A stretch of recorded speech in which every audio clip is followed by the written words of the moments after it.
Welcome to this episode of Island by Film. My name is Wes. Today we're going to be talking about the upcoming replacement for the Ricoh GR3, the Ricoh GR4. I'm going to be going through the 5 items I'd like to see on my wish list for this new camera and when maybe we'll be seeing it in the hopefully upcoming near future.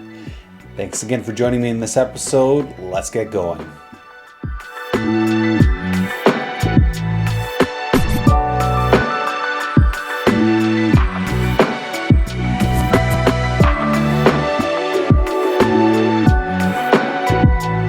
Now, one of the things that makes the Ricoh GR series cameras so unique is they don't try and be the everything all the time camera like some camera systems do.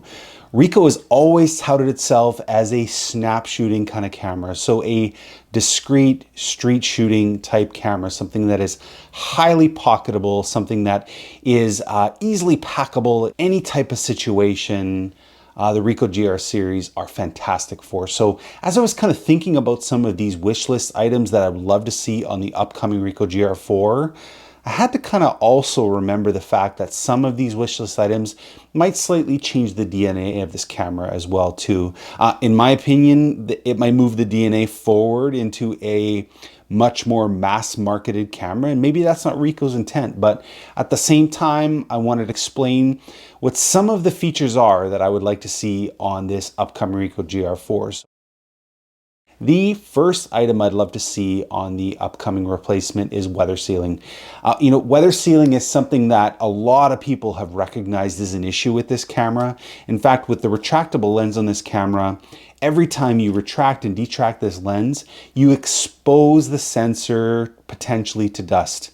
And often when I'm shooting this camera, I'm thinking inside about the conditions I'm shooting in. So I'm concerned about windy days, I'm concerned about rain and moisture, all of these things. And I've shot weatherproof cameras before or weather resistant cameras before and never had that kind of angst inside about whether or not I'm going to expose any of the internals of the camera to the elements. So that's one thing I think Ricoh would do very well at if they actually improve this camera by adding weather sealing. I think it would take it to the next level.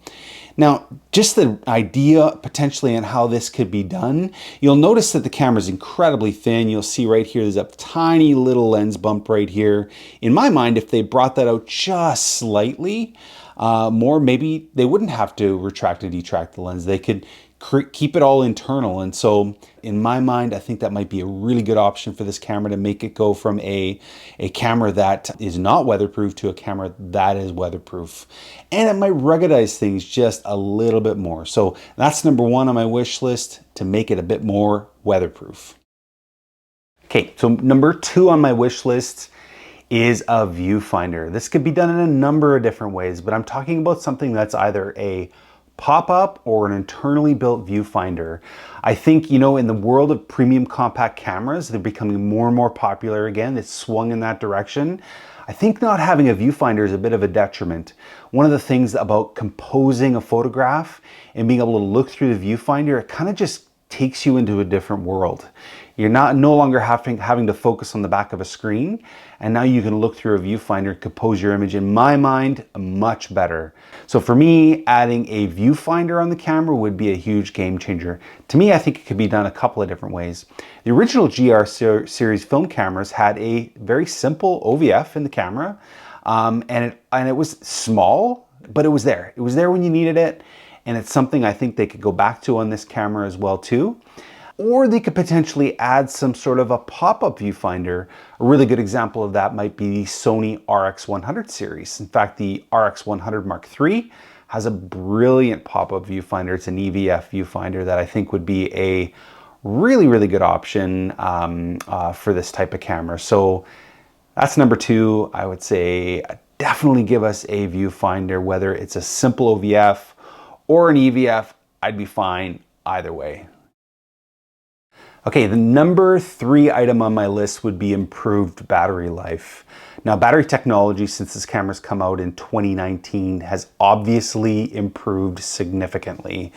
But with batteries, an increased battery capacity comes size. So I know there's a bit of a trade-off as far as that goes. When you take a look at the depth of this camera right here, you'll see there's only so much space in this grip. Potentially, could they make this grip slightly bigger?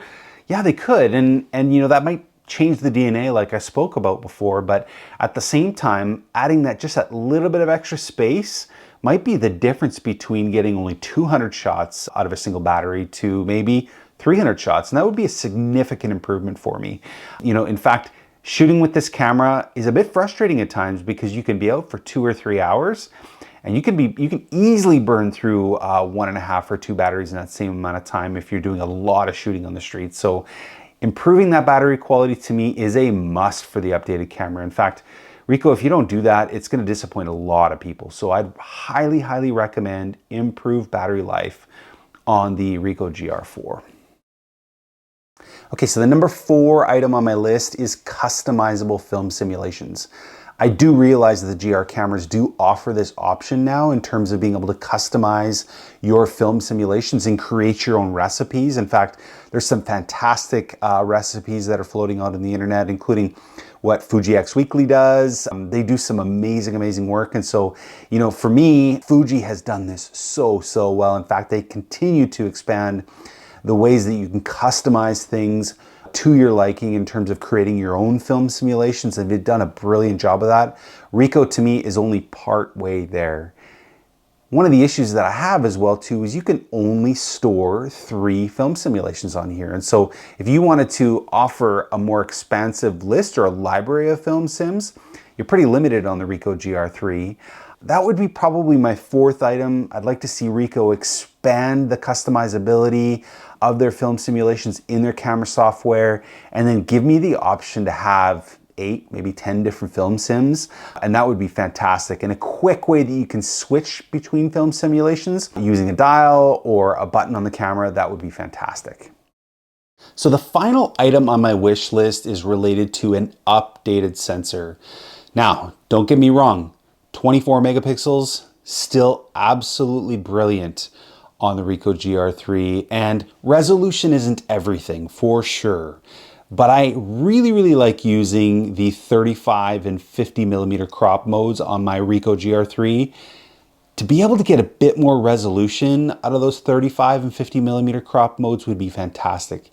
Something in around the 36 megapixel would be more than adequate. For me, that would be a nice and very welcome improvement to update, especially after as many years from 2019 to 2024.